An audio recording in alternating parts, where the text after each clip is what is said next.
नमस्कार जूनियर्स, मेरा नाम है आदित्य शर्मा और आप देख रहे हैं कॉमर्स भैया। तो आज की इस वीडियो के अंदर हम लोग बात करने वाले हैं आप लोग कैसे अपने टाइम को मैनेज कर सकते हो एज अ कॉलेज स्टूडेंट, क्योंकि बहुत ज्यादा बच्चों को दिक्कतें आती हैं हम कॉलेज के अंदर और हम लोग टाइम मैनेज नहीं कर पाते हैं। सो आज मैं आप लोगों को कुछ ऐसी टिप्स देने वाला हूं जिससे आप अपने टाइम को इजीली मैनेज कर सकते हो। शुरू करते हैं इस वीडियो को मैंने किसी प्रॉफिट लॉस की। तो जूनियर्स हम लोग आते हैं सबसे पहले पॉइंट के ऊपर। जब आप लोग टाइम मैनेजमेंट की बात करते हो तो वहां पे आप लोगों के दिमाग में सबसे पहला पॉइंट यही आता है कि आप लोगों के पास बिल्कुल भी टाइम नहीं है। वहां पे सबसे पहले बच्चा यही सोचता है कि यार मेरे पास तो बिल्कुल भी टाइम नहीं है, मैं सुबह सुबह कॉलेज जा रहा हूँ, फिर उसके बाद मेरा कोई कोचिंग क्लासेस होती है या फिर कोई अलग क्लासेस होती है। मतलब बहुत सारे बच्चे एक्स्ट्रा एक्टिविटीज भी ज्वाइन कर रखे होते हैं, सो उनको वो एक्स्ट्रा क्लासेस लेनी होती है। फिर उसके बाद में उनकी शाम हो जाती है, या फिर कुछ बच्चे तो सीधा कॉलेज से ही इवनिंग में आते हैं, शाम को आते हैं और शाम को आने के बाद वो सीधा सो जाते हैं, थक जाते हैं। बहुत सारे बच्चों के अलग अलग रूटीन चल रहे होते हैं, या फिर कुछ बच्चे कॉलेज से आने के बाद अपना गेड़ी मारने चले जाते हैं या फिर घूमने फिरने चले जाते हैं। सो वो रूटीन्स की वजह से आप लोगों को ऐसा लगता है कि आप लोगों के पास बिल्कुल भी टाइम नहीं है या फिर आप लोगों के पास टाइम की कमी है। बट अगर आप लोग एक्चुअल में देखेंगे, आप लोग ध्यान से देखेंगे अपने पूरे दिन के अंदर आप लोगों के पास पूरे 24 घंटे होते हैं। अगर आप उसको एक बार ठीक से एनालाइज करोगे ना तो आपको ये तो समझ में आ जाएगा कि आप लोगों के पास टाइम की कमी तो नहीं है।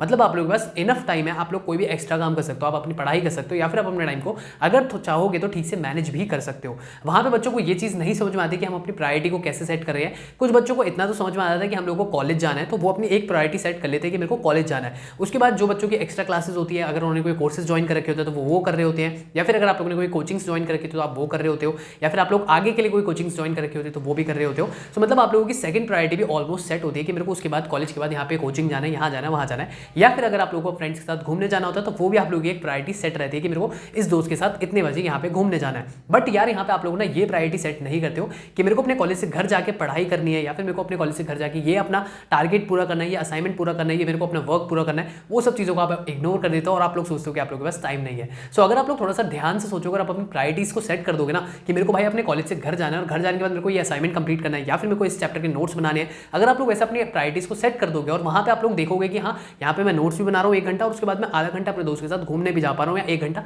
दोस्त के साथ घूमने भी जा पा रहा हूँ। सो वो टाइम जब आप लोग ठीक से मैनेज कर लोगे ना, इसी को टाइम मैनेजमेंट कहते हैं। वहां पे आप लोगों को दिखेगा कि हाँ आप लोगों के पास इनफ टाइम भी है, चाहे आप अपनी एक्टिविटीज कोई भी ले लीजिए कि आप उस एक्टिविटी को करने के लिए आपके पास टाइम भी आ रहा है, और दूसरी चीज जो आप लोगों की पुरानी एक्टिविटीज थी आप उनको भी बड़ी इजीली कर पा रहे हैं। अब बात करते हैं हमारे सेकंड पॉइंट के बारे में, जो कि लैक ऑफ कंसिस्टेंसी। बहुत सारे बच्चों को ना ये चीज आती है, ये प्रॉब्लम आती है, उन्होंने 1 दिन फॉलो कर लिया, 2 दिन फॉलो कर लिया, 3 दिन फॉलो कर लिया, मतलब ये जो प्रायोरिटी वाली बात है या फिर एक जो रूटीन बनाने वाली बात है वो 2-3 दिन तो बड़ी इजीली फॉलो कर लेते हैं, लेकिन चौथे दिन के बाद 5वें दिन के बाद उनको प्रॉब्लम्स आने लग जाती है। वो कहीं ना कहीं फंस जाते हैं, कोई उनको घर वाले नया काम दे देते हैं या फिर कोई कॉलेज वाले नया काम दे देते हैं, जिसकी वजह से उनका पूरा रूटीन बिगड़ जाता है और वहां पे आती है आप लोगों की लैक ऑफ कंसिस्टेंसी की प्रॉब्लम। अगर आप लोगों को भी ये प्रॉब्लम आ रही है तो भाई देखो, मैं आप लोगों को ये सजेशन दूंगा कि आप लोग कोई फिक्स रूटीन के साथ बिल्कुल भी कभी काम मत करा करो, क्योंकि आप लोग कॉलेज स्टूडेंट हो और आप लोग की मतलब ऑब्वियस बात है आप लोग यूथ बन चुके हो, यंग बच्चे हो, तो भाई आप लोगों का कोई भी फिक्स शेड्यूल नहीं हो सकता। कभी घर वाले काम देंगे, कभी कॉलेज वाले एक्स्ट्रा काम दे देंगे, कभी आप लोग के खुद के पर्सनल काम आ जाएंगे। सो उस चक्कर में आप लोग अपना फिक्स शेड्यूल तो बना ही नहीं सकते हो। और इसी के साथ साथ आप लोग लैक ऑफ कंसिस्टेंसी वाले पॉइंट को ऐसे एलिमिनेट कर सकते हो।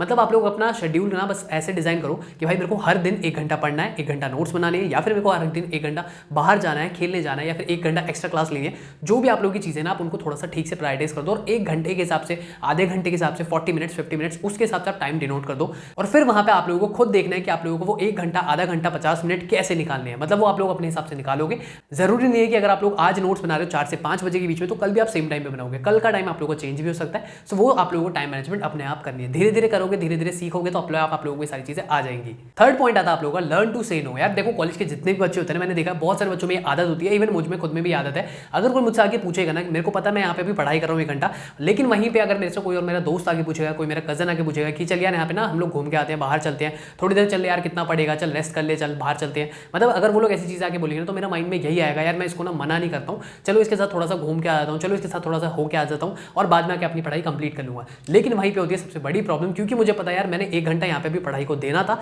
और 1 घंटे बाद वहां पे मेरा कोई और काम आने वाला होगा। तो वहां पे अगर मैं अपने दोस्त के साथ, कजन के साथ चला जाऊंगा, अगर 1 घंटा वहां पे उनके साथ चला जाऊंगा या फिर उनके साथ मस्ती करना चला जाऊंगा, तो वहां पे मेरा पढ़ाई का टाइम तो चला गया और उस दिन में हो सकता है कि मैं बिल्कुल भी पढ़ाई ना कर पाऊं। या फिर हमारे साथ बहुत बार ऐसा भी होता है कि हम लोग बोल के तो जाते हैं 1 घंटा चले, ठीक है 1 घंटा मैं उसके साथ चले जाता हूँ, आधा घंटा मैं इसके साथ चले जाता हूँ, बट वहां पे बहुत ज्यादा टाइम हमारा लग जाता है। कभी कभी हम बाहर जाते हैं तो हमारा आधा घंटे से ज्यादा लग जाता है, मतलब हम सोच के जाएंगे आधा घंटा, लेकिन वहीं पे हम लोग टाइम वेस्ट करके आएंगे 3 घंटे। सो वो जो आधे घंटे की जगह पे हमने 3 घंटे वेस्ट कर दिए हैं और साथ साथ में वो जो आधा घंटा हम लोग को पढ़ाई में देना था वो भी हमने वहां पे नहीं दिया और वहां पे 3 घंटे एक्स्ट्रा हमने वेस्ट कर दिए हैं। सो ये सब चीजें आप लोगों को इतनी इजीली समझ में नहीं आती है और यहाँ पे आप लोगों की टाइम मैनेजमेंट की गड़बड़ हो जाती है। बट वहीं पे अगर आप लोग पढ़ाई कर रहे हो और उस टाइम पे आपसे कोई पूछना आता है कि चलिए चलते हैं थोड़ा सा घूम फिर के आते हैं और आप लोग वहां पे मना कर दोगे, नो कह दोगे, वही 1 घंटा आप लोग अपनी पढ़ाई में लगा सकते हो और अपने रूटीन को बड़ी इजीली फॉलो कर सकते हो। मतलब आप लोगों की जो टाइम मैनेजमेंट थी वो आप अपने हिसाब से अपने अकॉर्डिंगली कर सकते हो। बट अगर यार वही बात है कि अगर आप लोग दूसरों के हिसाब से चलोगे, मतलब दूसरा आपको आके बोलेंगे कि चल यहाँ चल ले, चल वहाँ चल ले, तो उसके हिसाब से अगर आप लोग चलोगे तो आप दूसरों के हिसाब से ही चलते रह जाओगे, आपका टाइम आपके हाथ में रहेगा ही नहीं। इसी के साथ आते हैं हमारे लास्ट पॉइंट के ऊपर। लास्ट पॉइंट आप लोगों का ये है कि अगर आप लोगों को कोई भी टारगेट सेट करना है तो आप लोग अपने छोटे छोटे टारगेट्स को सेट करिए।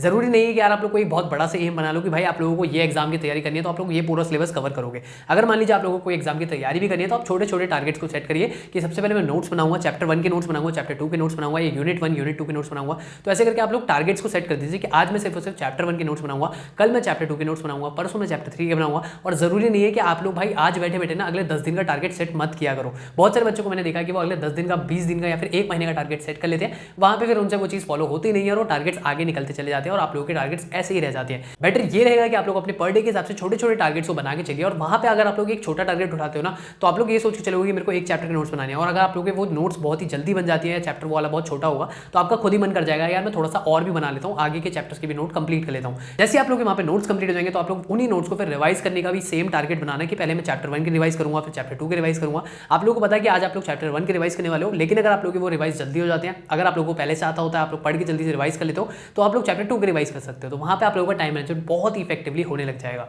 जूनियर्स, यही थी आप लोगों की टाइम मैनेजमेंट की टिप्स। आई होप आप लोगों को वीडियो अच्छी लगी होगी। अगर अच्छी लगी तो इसको लाइक करें, शेयर करें अपने दोस्तों के साथ। मैं मिलता हूं आपसे अगली वीडियो में, अभी के लिए इतना ही, धन्यवाद।